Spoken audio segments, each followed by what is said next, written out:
साथ बदलते भारत की शान।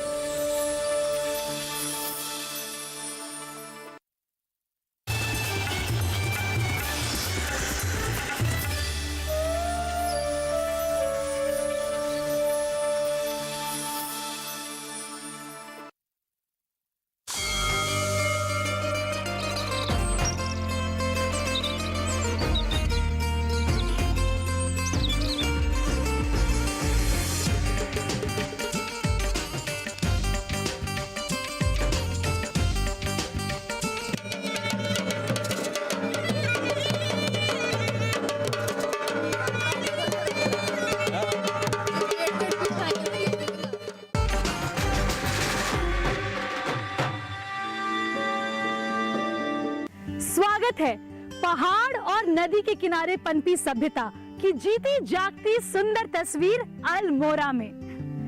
वन जीवन, पर्यटन, पर्यावरण और परंपरा पर आधारित यहाँ की कलरफुल संस्कृति अल्मोड़ा की धड़कन है और यहाँ का खान पान कुमाऊं संस्कृति का गुरूर।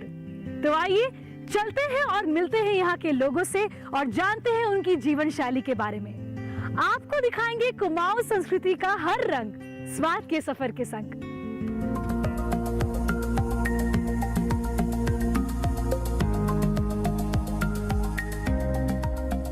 कुमाऊं में लोक विद्या और पौराणिक कहानियों की पूरी परंपरा है।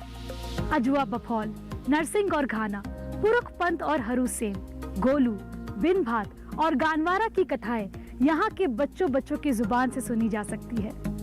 यहाँ के लोकगीत, प्रकृति के नजारे, हिमालयी क्षेत्रों की महिमा, नंदा देवी, पंचुली, त्रिशूल और चिपल गोट पर लोकगीत तराई के जीवन में शामिल है, जो लोग इसे स्वभावत अपनी दैनिक दिनचर्या में गुनगुनाते रहते हैं। दिन उने जाने रया, ऋतु हेरी फेरी आया, म्यार पहाड़ा माँ बेणिया उ देखी रया, म्यार पहाड़ा माँ बेणिया उ देखी रया। हम नूना नाना तीना नन छका बटिया, ले हाथ दातली हम घास काटने रया, दिन उन्हें जाने रया।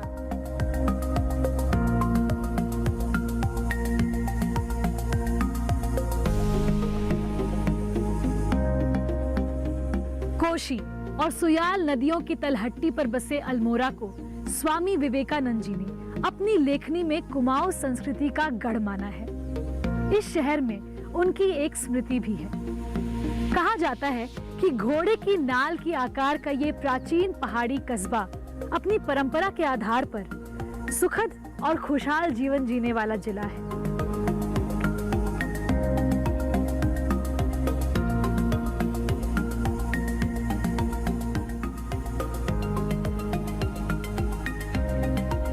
ये शिला स्वामी विवेकानंद जी की स्मृति से जुड़ा हुआ है।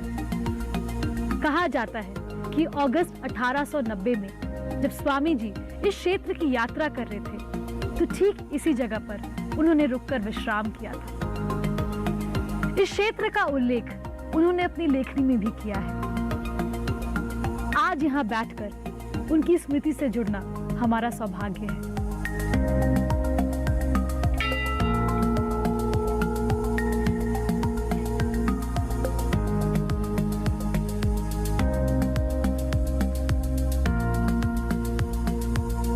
इस वक्त हम हैं कुमाऊं के अल्मोड़ा में और हमारे साथ इस वक्त मौजूद है यहाँ के कुछ लोकल लोग, या जो इनकी यहाँ की संस्कृति के बारे में जानते हैं, यहाँ की बोली, यहाँ के गीत के बारे में जानते हैं। तो आइए करते हैं उनसे कुछ थोड़ी बहुत बातचीत और लेते हैं थोड़ी उनकी संस्कृति और गीत के बारे में जानकारी। नमस्ते, hello everyone, welcome to our show.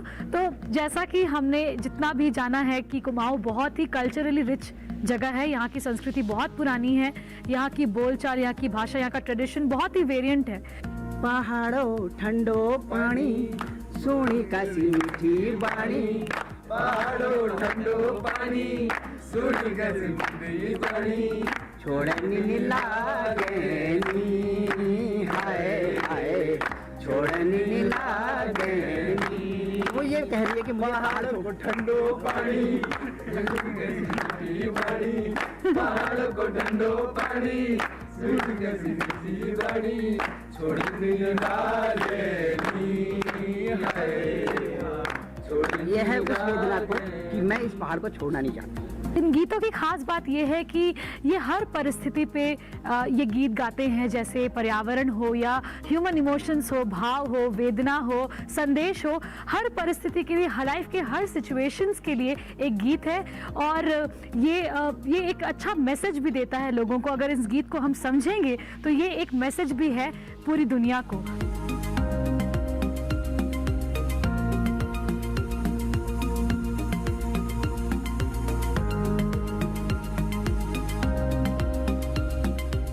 I would like to invite everybody to Almora.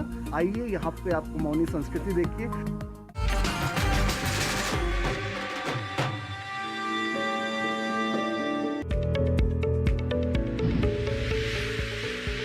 खुशहाल होंगे खेत, पशु रहेंगे स्वस्थ, सरकारी स्कीम का होगा लाभ, जब एक्सपर्ट्स का मिलेगा साथ, आपके सवाल विशेषज्ञों के जवाब सिर्फ एक फोन कॉल की दूरी पर। देखिए किसानों का अपना प्रोग्राम हेलो किसान, सोमवार से शुक्रवार शाम 6 बजे से सिर्फ दूरदर्शन किसान पर।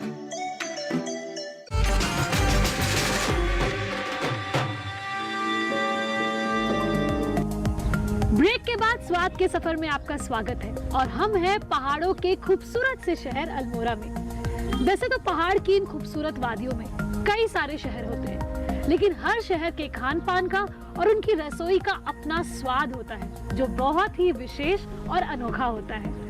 और पहाड़ी लोगों की एक बात तो जरूर है कि वो जो भी काम करते हैं मन लगाकर करते हैं। तो आइए जानते हैं अल्मोड़ा की रसोई की पारंपरिक स्वाद और उसकी ट्रेडिशनल रीजनल रेसिपी के बारे में। और वो बताने के लिए आज हमारे साथ मौजूद है ललिता देवी जी, जो हमें कुछ अलग बनाकर दिखाएंगी और हमें उसके साथ साथ वो सिखाएंगी भी कि वो कैसे बनाते हैं। तो नमस्कार, स्वागत है आपका हमारे शो में। तो आपका गांव बहुत खूबसूरत है और ये जो सेटअप है, जो माहौल है, वो अपने आप में बहुत अच्छा है। तो आप बताइए कि वो आज क्या बनाने वाली हैं आप हमारे साथ?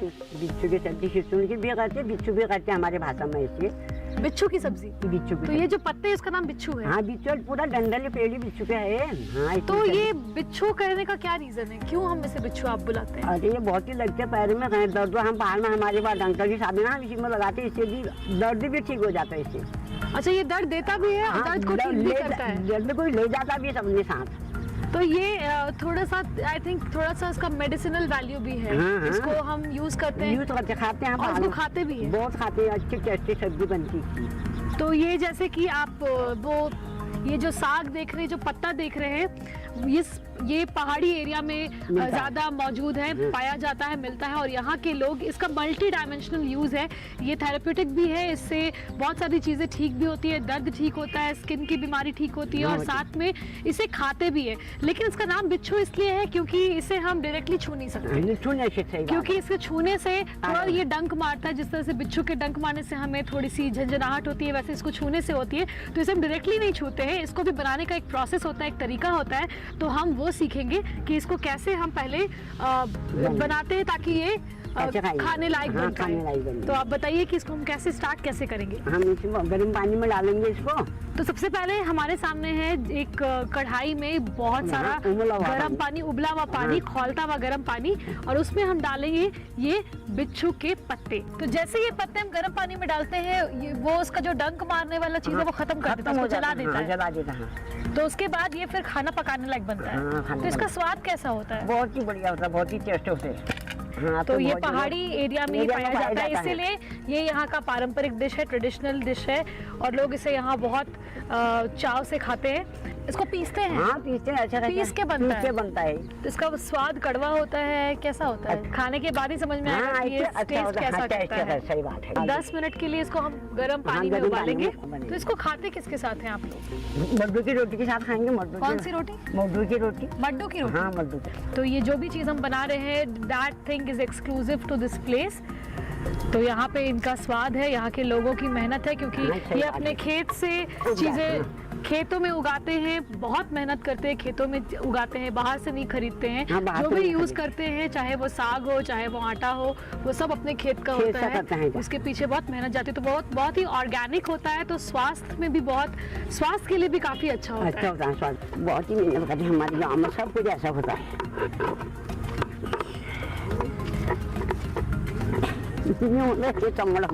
मत वो चोरी हूँ इसको कहीं दे दिया डंडे को, लड्डू खाना है। हाँ हाँ जरूर।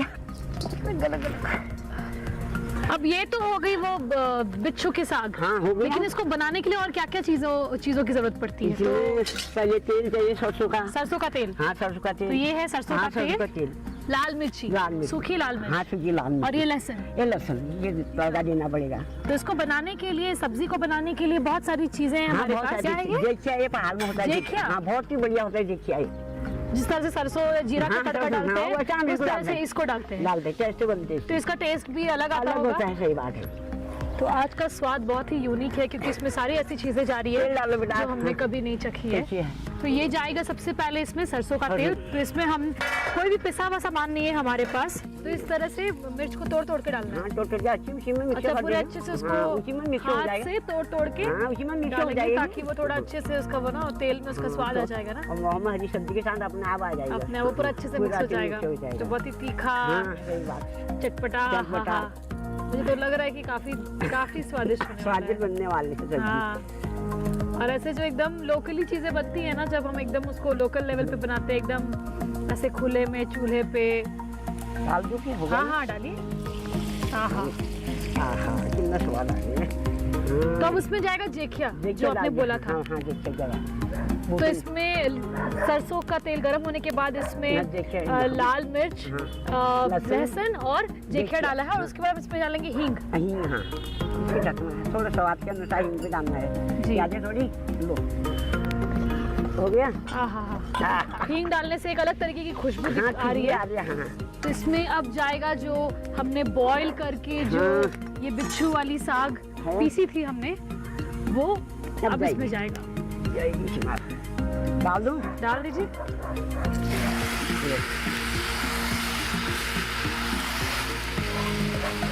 नमक स्वादानुसार। हाँ, स्वाद के अनुसार। ठीक है। हाँ, स्वाद के अनुसार। लो बेटा, हो गया।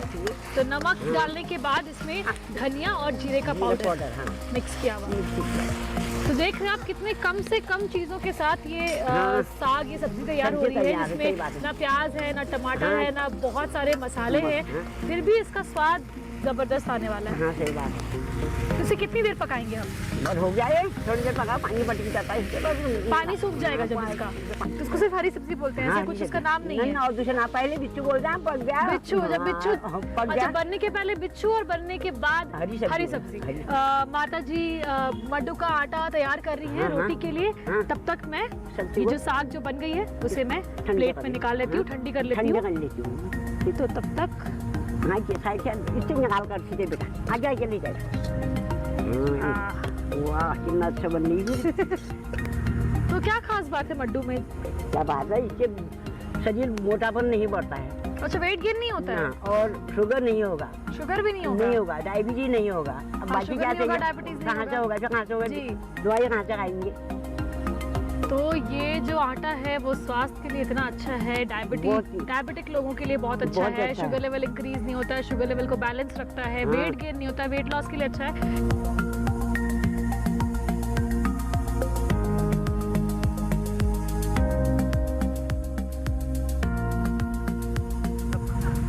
जी। हरी सब्जी के साथ साथ मड्डू के आटे की रोटी भी बन के रेडी हो गई है। अब मैं इसे खा के आपको बताने वाली हूँ कि ये टेस्ट में कैसा है और इसका स्वाद कैसा है। तो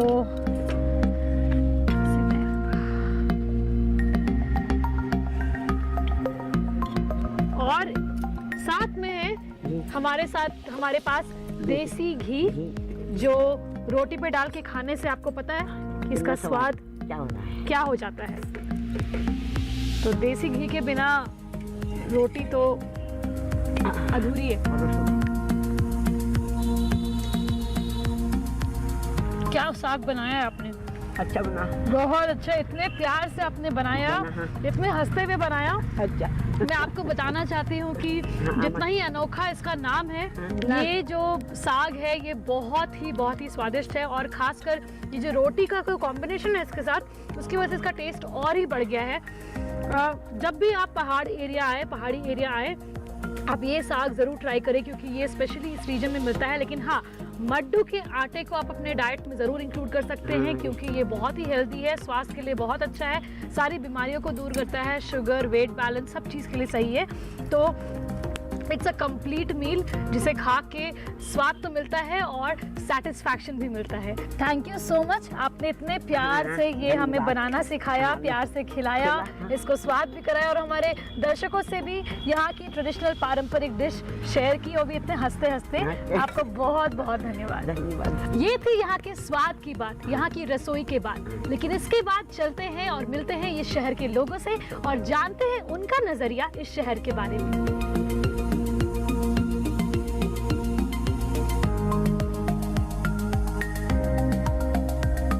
यहाँ की ट्रेडिशनल क्विजीन बनाने और उसका स्वाद चखने के बाद अब बारी है इस शहर के कल्चर और ट्रेडिशन के बारे में जानने की, और उसके लिए हमारे साथ आज मौजूद है अल्मोड़ा के जिला अधिकारी श्री नितिन सिंह भदौरिया जी। तो आइए करते हैं उनसे बातचीत और जानते हैं शहर के बारे में उनके नजरिए से। Hello sir, welcome to our show. Thank you for having me. Sir, as we know that Almora, this culture, the Kumayu tradition, बहुत पुरानी कल्चर है। यहाँ की ट्रेडिशन, यहाँ की जो परंपरा है वो इट्स डेटेड लॉन्ग बैक। तो आई वांट टू नो आपका नज़रिया क्या है इस शहर को लेके, since you are here and you are a part of this major part of this city. So आप क्या बताना चाहते हैं, what is your information and your vision regarding this place? Thank you so much. मैं सर्वप्रथम ये बताना चाहूँगा, जब मैं 3 साल पहले यहाँ पे आया था तो शायद मुझे भी इतना पता नहीं था कि कुमाऊँ इतना रिच ट्रेडिशंस के साथ बढ़ रहा है। और इसकी हम लोगों ने जब यहाँ पे हम लोगों ने पता किया तो सबसे पुरानी जो उत्तराखंड की न्योलिथिक साइट है लकुडियार, वो भी यहाँ पे अल्मोड़ा में पेटशाल के पास लोकेटेड है। उसके उपरांत यहाँ पे 5th और 6th सेंचुरी के जागेश्वर टेम्पल, यहाँ पे कटारमल टेम्पल 9th सेंचुरी के बने हुए, जो एकमात्र सन टेम्पल यहाँ पे उत्तर भारत में है जहाँ पे पूजा होती है। इसके अलावा हमारा जागेश्वर टेम्पल ज्योतिर्लिंग के रूप में आता है। इसके अलावा कई लेखक और कई साहित्यकार भी यहीं से आते हैं, जैसे हमारे अभी आपने लिरिसिस्ट प्रसून जोशी जी का नाम सुना होगा, वो भी अल्मोड़ा में पैदा हुए हैं। और इसके अलावा सुमित्रा नंदन पंत कौसानी में पैदा हुए, और शिवानी गौरव पंत, मृणाल पांडे जी जो डीडी न्यूज़ पे इतना अपना पूरा प्रोग्राम भी करती थी, इरा पांडे जी, वो सभी अल्मोड़ा को बिलोंग करते हैं। लेकिन अनफॉर्चुनेटली यहाँ पे कोई भी कुमाऊँ कल्चर जब भी आपको जाना होता है, देखना होता है, तो कहीं भी एक जगह ऐसी नहीं है जहाँ पे ये ट्रेडिशन आपको मिल पाए। तो हमारी कोशिश ये की जा रही है कि हमारे जो पुराना कलेक्ट्रेट है, जो 1815 में अंग्रेज़ों द्वारा उसको एक एडमिनिस्ट्रेटिव हेडक्वार्टर्स के रूप में कन्वर्ट कर दिया गया था, 15वीं-16वीं शताब्दी का रानी महल और मल्ला महल है, उसको हम लोग एक कुमाऊँ कल्चरल सेंटर में और म्यूजियम के रूप में डेवलप करें। इसको अल्मोड़ा फोर्ट का नाम दिया जा रहा है, और एक हब एंड स्पोक मॉडल में ही पूरे टूरिज्म को डेवलप किया जा रहा है। तो इसका हब हमारा अल्मोड़ा फोर्ट रहेगा, जो कलेक्ट्रेट हमारा रानी महल, मल्ला महल के रूप में रहेगा, और स्पोक में आपके डिफरेंट हमारे एक्टिविटीज़ और डेस्टिनेशंस रहेंगे। कुमाऊँ में 2 तरह की होली होती है, बैठ की होली और खड़ी होली। तो ये दिसंबर से शुरू होता है और होली तक ये पूरा ट्रेडिशन चलता है। उसके बाद न्यू थिंग और it's a very old thing? It's a very old thing, very old thing. तो ये नॉर्मली हर कल्चर में नहीं होता है, बट यहाँ का बहुत फर्वेंट कल्चर में रहता है। खड़ी होली में लोग सर्कल्स में डांस करते हैं और उसमें फ्लावर्स का उपयोग किया जाता है, रंगों का उपयोग किया जाता है, और गाते हुए लोग होली का त्यौहार मनाते हैं। तो ये बहुत ही ट्रेडिशनल, बहुत ही एक रिच हिस्ट्री वाला जगह रही है, बहुत प्राचीन है, बहुत ही कल्चरली ट्रेडिशनल वाइज बहुत रिच है। So thank you so much sir for joining us, and it was very pleasure talking to you and for wonderful insights, wonderful information. Thank you so much for joining. Thank you so much, and through you I would like to invite everybody to Almora. आइए, यहाँ पे आप कुमाऊनी संस्कृति देखिए। अल्मोड़ा कुमाऊं का सांस्कृतिक capital तो है ही, और यहाँ पे हम लोग चाहेंगे कि हम लोग आप लोगों का ध्यान रखें और आप अल्मोड़ा आए और बार बार आए, ऐसी हमारी अपेक्षा रहेगी। Thank you so much. So sweet of you, thank you so much sir, thank you. तो देखा आपने, अल्मोड़ा ना कि सिर्फ एक पुराना कल्चर है, पुराना शहर है, बल्कि यहाँ की जो कल्चर और ट्रेडिशन है वो काफ़ी रिच और काफ़ी वाइब्रेंट है। बहुत सारे कल्चर, बहुत सारे ट्रेडिशन का संगम है कुमाऊं डिस्ट्रिक्ट में। इसी के साथ अब रुख करते हैं यहाँ की संस्कृति की ओर और देखते हैं यहाँ का एक बहुत ही अद्भुत, यूनिक और पुराना फोक ट्रेडिशन। लेकिन उसके पहले लेते हैं एक छोटा सा ब्रेक।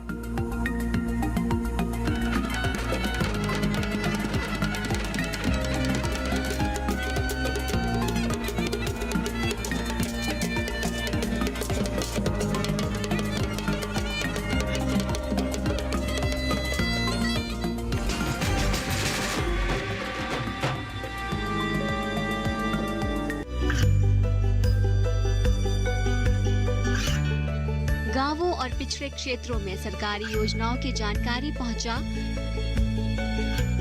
देश में कौशल और क्षमता विकास कर ग्रामीणों को सामाजिक बदलाव और विकास से जोड़ने की दूरदर्शन किसान की पहल चौपाल चर्चा देखें सोमवार से शुक्रवार सुबह 9 बजे।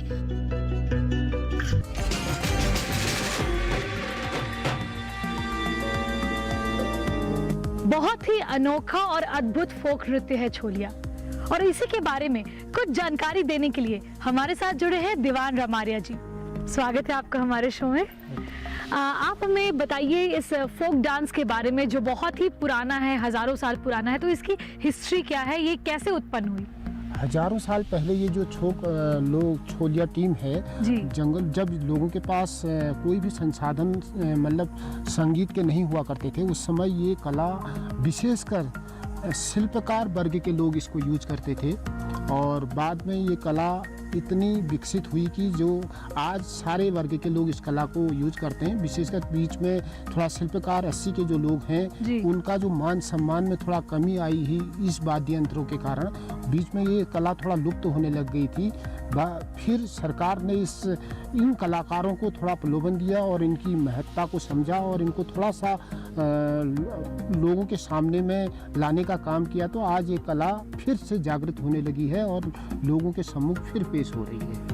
तो हमने देखा कि इस नृत्य में बहुत सारे वाद्य यंत्रों का इस्तेमाल होता है, मतलब और अलग अलग वाद्य यंत्र का अपना अपना इम्पोर्टेंस है। हर किसी का एक अलग विषय में यूज किया जाता है, एक अलग संदर्भ में यूज किया जाता है। तो आप बताइए इसमें कितने वाद्य यंत्र टोटल यूज होते हैं? इसमें ढोल है, दमाऊ है, नगाड़ा है, मसकबीन है और तूरी है, रणसिंह है। और इसमें छोलिया जो एक ढाल तलवार जिसको राजा महाराजाओं के समय में भी इन यंत्रों को काफ़ी संदेश के रूप में प्रयोग किया जाता था। जो परंपरा वर्षों से चल रही है उसको आज के दिन भी हजार साल पुराने से भी आज इसको संजोए रखा है लोगों ने। ये विशेष वर्ग के लोग होते हैं जो इस कला को आज अपनी पूरी धरोहर मानते हैं, जिसके धारक बाहक खुद होते हैं। तो पहले तो इसका इस्तेमाल संदेश पहुंचाने, निमंत्रण भेजने, प्यार का इजहार करने के लिए किया जाता था, लेकिन आज के ज़माने में ये कौन से ओकेजन पे आप लोग इस नृत्य को प्रस्तुत करते हैं? आज के समय में तो ये मात्र मनोरंजन के हिसाब से लिया जा रहा है, क्योंकि इस विधा को, इस संदेश को आज वो जो समझने वाले लोग हैं वो नहीं रहे, क्योंकि बीच में ये कला थम गई थी, रुक गई थी, तो इसलिए आज वो लोग अपनी दूसरी पीढ़ी को ये चीज़ नहीं बता पाए। जी, thank you so much Choliya नृत्य के बारे में बताने के लिए। और इसी के साथ आइए चलते हैं और देखते हैं छोलिया फोक नृत्य की एक खूबसूरत सी प्रस्तुति। छोलिया नृत्य पहाड़ की प्राचीन परंपरा का वाहक है और अब ये फोक डांस जो हजारों वर्ष पुराना है, इसका फैलाव सिर्फ गढ़वाल में नहीं बल्कि एशिया और अफ्रीका में भी है। तो चलिए देखते हैं क्या खास बात है छोलिया नृत्य की।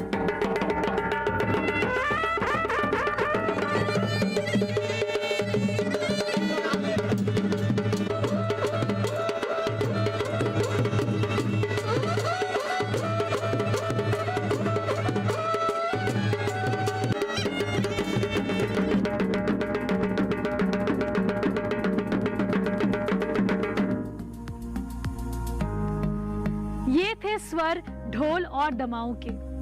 कहते हैं पुराने समय में इसके स्वर का इस्तेमाल संदेश भेजने और निमंत्रण देने के लिए किया जाता था।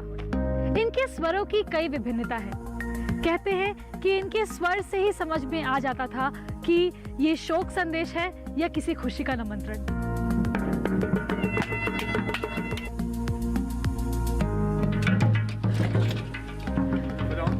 सुर, लय, ताल, धुन, अद्भुत है छोलिया शैली का हर एक स्वर। चाहे यहाँ के लोग हो, यहाँ का खान पान या उनके अंदाज, पूर्णतया परिपूर्ण और बिंदास। पहाड़ की इन वादियों का स्वाद हमारी रसोई में वर्षों तक भुलाए नहीं भूलेगी।